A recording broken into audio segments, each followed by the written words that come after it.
Freeport schools done in the first week, and we're going to be going over to Aquin now. The Bulldogs have a new head coach in Troy Barr. And, Coach, thanks for coming on today, and how are things going over there at Freeport Aquin?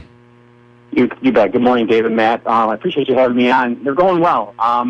It's been a new experience for me.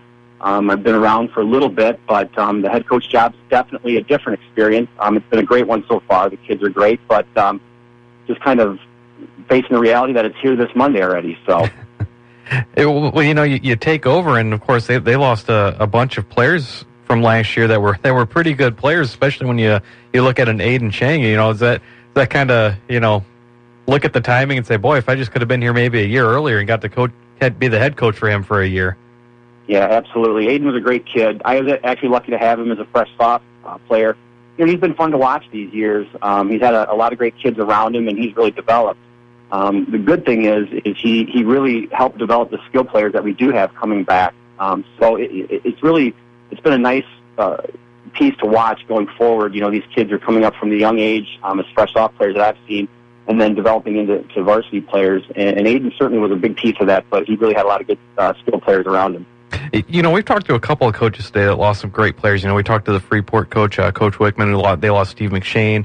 We talked to Christian Life, who lost, Brady Pond. You guys lose Aiden Chang. We kind of talked about when you have the big-time player that does so much for you, maybe some kids step back their game a little bit. Do you have some kids that maybe are looking at it as this is their opportunity now to maybe step up some now that you don't have that superstar player there? Absolutely. We've got a 3-year starter in James Gustafson coming back in the backfield, and he's just been nothing but solid and a leader throughout his career.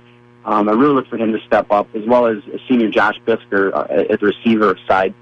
Just both great kids, hit the weight room very hard, and I think they know this is their year, and this is probably the last opportunity they'll have to play football. So I think they're really looking at it from let's take this as far as we can go. You look at Freeport Aquin and Troy Barr and all those good things. How does your team look on defense today, Coach? Well, it's a good question, actually. Defense has been one of my biggest pushes this offseason. I think we need to be better at defense. I think that's something we struggle at. I think you have Coach Schmidt coming on after me, and it was a pretty disappointing loss for us last year in the playoffs. And I think we really need to step up our defense. We need to be better tacklers and a little bit stronger up front. So that's something we're going to be working on a lot this year. And you talk about working on that defense, because you guys got just, between conference play and where you end up at the playoffs, it really is, just a murderer's row there of teams. How do you kind of work, because you just have the offseason, because it's really tough from week one for you guys. How do you kind of work to kind of prepare for just that brutal slate of games you guys have? It's a very good question. I mean, we've got a lot of tough teams coming up. Warren's our first game, and they're always big, they're always aggressive, so that'll be a challenge right out of the gate. And then, of course, we have Durand this year, who's coming over from the what you would say bigger side of the conference, from our conference, and so they're going to have a lot of experience with them. So we're definitely going to be tested throughout the year. But, really, in my opinion, the best thing we need to do is just be better tacklers. We struggle with the tackling, so it's something we're going to work on every single week. The IHSA has put some new rules in, so we're going to have to watch what we do, but we're certainly going to have to just be better at our technique and tackle. You look at Aquin, you're one of the smaller schools in the region. How are the numbers for football this year, Coach? Between freshman to senior, we have 33 out for the team this year. We have 16 true varsity, so it's definitely going to be a learning experience for some of our kids, because we're going to have to bring up some sophomores. I think they're ready. I think they know what they need to do, and they're great kids. So it'll definitely be a new and growing experience, but I think that each week is going to be fun to watch them get better and better. On the offensive side, you guys have played a spread offense, because obviously you had the great quarterback in Aiden Chang. Do you have somebody that can kind of step in where you guys play a similar style, where you maybe look at some changes this year now that you don't have him there? Yeah, we're actually going to have to look at some changes. And, I think for Aquin, what we've done, you mentioned the small numbers over the years, is really have to develop both offense and defense based on the athletes we have coming in, because we don't have that that second and third level, usually to replace. I mean, usually all 11 players are playing both offense and defense. So we took a look this offseason at what we had, and we're probably going to have to go a little bit younger at the quarterback and move in maybe a sophomore there. We're not 100% sure what we're going to do yet, but we will mix up the spread with a little bit more under center this year. Special teams, how do they look, Coach? Well, I know with the small numbers, you got to really probably work a little harder than some schools do to find guys that can do all that stuff for you.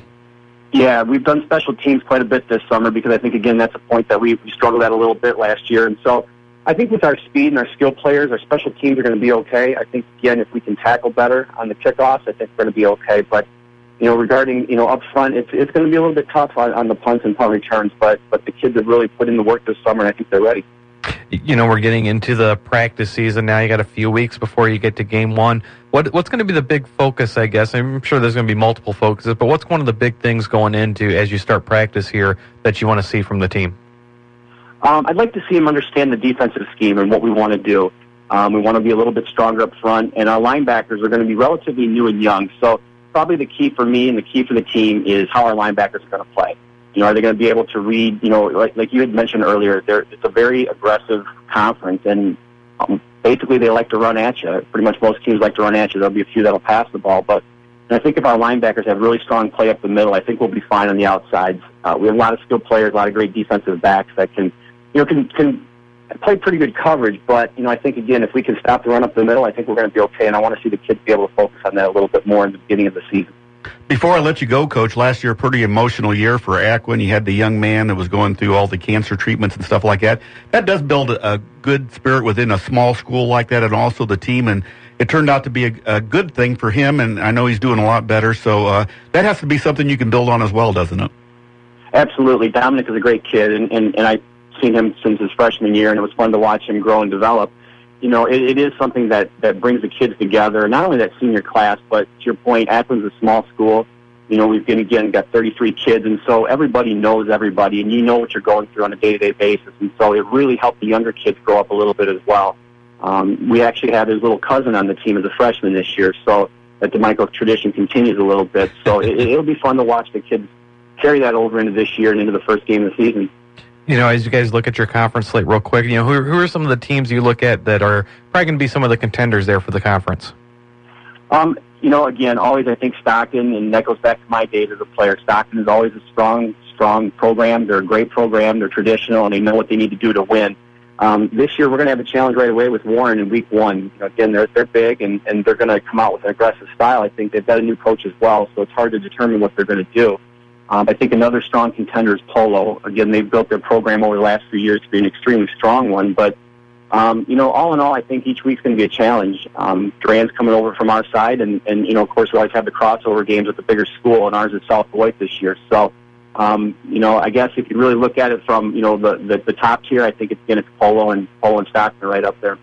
Well, thanks, Coach, for taking time out today, and we appreciate it. Good luck as you start your first season at Aquin, and we'll be keeping an eye on you, okay? Well, thank you very much. I appreciate the time. We've been talking to Freeport Aquin head football coach Troy Barr in his first season. Yeah. When you're in a situation like that, you've got to do with what the good Lord gave you, don't you? Right. Well, I guess you look at it two ways. I'm sure he would have loved to have been the head coach there for Aiden Chang, but he also gets to start fresh now. He doesn't have to worry about being the guy that comes in, messing things up, maybe with the star player. He's got a clean slate to build with, and he can get that program going where he wants. Nice talking to him today. Freeport Aquin, the Bulldogs, of course. I love the Bulldogs.